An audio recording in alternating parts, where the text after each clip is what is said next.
3, 2, 1, go! Oke, assalamualaikum warahmatullahi wabarakatuh. Jumpa lagi di Pikiran Syami. Hari ini aku mau sedikit curhat. Ya, pertama karena gue kemarin sempat kecewa karena ya ketika para orang-orang yang disebut dengan zuriat Rasulullah ngumpul, karena gue sempat meliput juga kan, ikut meliput. Gue kecewa, gue bukan bagian dari mereka. Dan itu membuat hati aku sedikit sedih sih sebenarnya. Tapi nggak masalah. Kenapa aku kecewa?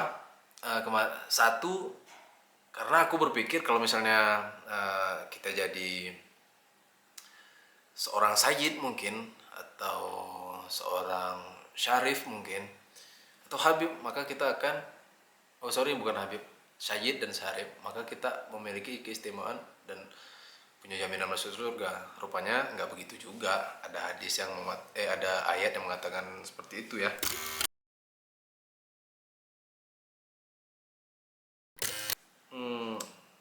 Tapi ya, yang pertama hari ini aku mau uh, jelaskan, karena aku kemarin juga bertanya-tanya apa sih beda Sayyid, apa beda Syarif, kemudian apa beda Habib, why?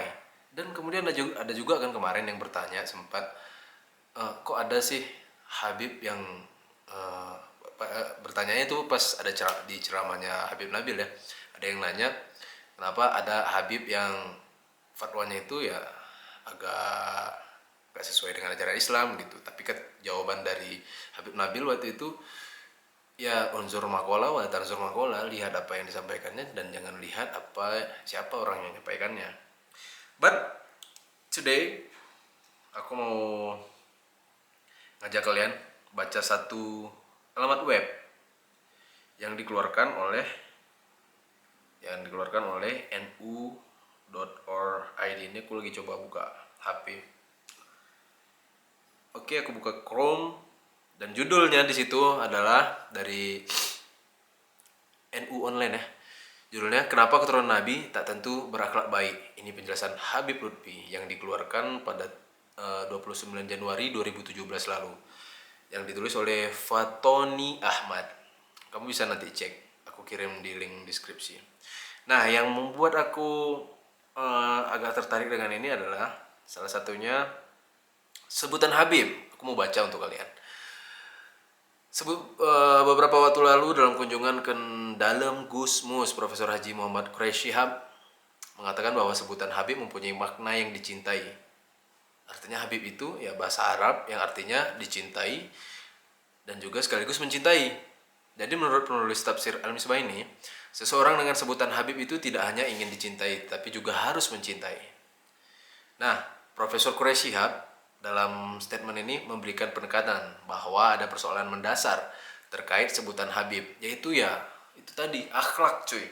Akhlak artinya ya itu memang beban seluruh muslim ya. Kalau muslim itu akhlaknya nggak baik ya gimana ya, memang nggak menunjukkan akhlak Islam, karena Rasulullah itu ya menunjukkan akhlak yang baik kan, bukan akhlak yang buruk. Nah, selanjutnya, selain akhlak, terkait dengan akhlak ini menjadi alasan fundamental bahwa tidak semua keturunan Rasulullah bisa disebut Habib. Jadi boleh aja keturunan Rasulullah itu Sayyid ataupun Syarif ya, tapi belum tentu dia itu Habib. Nah, itu ada beberapa konteks rupanya sehingga mereka bisa disebut Habib.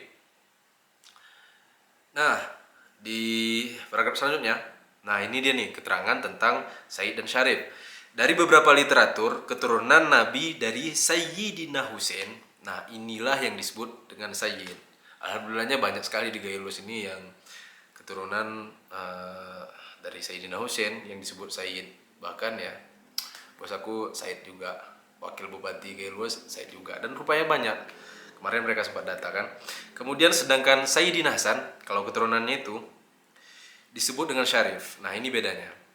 Hasan dan Husain merupakan putra dari Sayyidah Fatimah binti Muhammad bin Abdullah dari hasil pernikahannya dengan Sayyidina Ali bin Abi Thalib. Nah, jadi di web ini juga diterangkan bahwa selama ini sebutan Habib harus melalui komunitas dengan berbagai persyaratan yang sudah disepakati. Jadi kita nggak bisa, walaupun mohon maaf, walaupun nama kita sudah Said atau Syarif, atau kita memang, ulangi ya, baterainya sempat mati tadi. Jadi rupanya selama ini sebutan Habib harus melalui komunitas dengan berbagai persyaratan yang sudah disepakati. Hal ini ditekankan oleh organisasi pencatat keturunan Nabi, yaitu Robitah Al-Awaliyah. Itulah yang dipimpin oleh Habib Nabil. Di antara syarat-syarat itu yang pertama adalah matang dalam hal umur. Nah, ini salah satu syarat seseorang bisa dikatakan Habib. Nomor satu adalah matang dalam hal umur. Kemudian memiliki ilmu yang luas. Itu yang kedua. Kemudian mengamalkan ilmu yang dia miliki, khususnya ilmu tentang Islam ya. Kemudian ikhlas terhadap apapun, bersifat waro atau berhati-hati, gak gampang-gampangan memfatwakan sesuatu mungkin artinya. Kemudian serta bertakwa kepada Allah. Nah, orang inilah yang menurut NU online ini yang bisa disebut sebagai Habib. Tak kalah pentingnya Robitah Al-Awaliyah yang dipimpin oleh Habib Zain bin Smith, salah satu Mustasyar PBNU, menekankan bahwa akhlak yang baik menjadi salah satu alasan utama keturunan Nabi disebut dengan Habib. Jadi syarat utamanya adalah itu tadi ya, akhlak. Rupanya nggak bisa, kalau menurut berdasarkan NU online ini ya belum tentu Habib-Habib muda.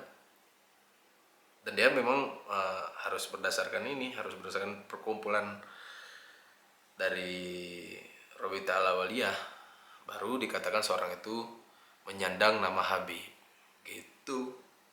Nah, terpecahkan, inilah dia rupanya syarat apa. So, jadi itulah tadi dia perbedaan dari Sayyid, Syarif, kemudian Habib.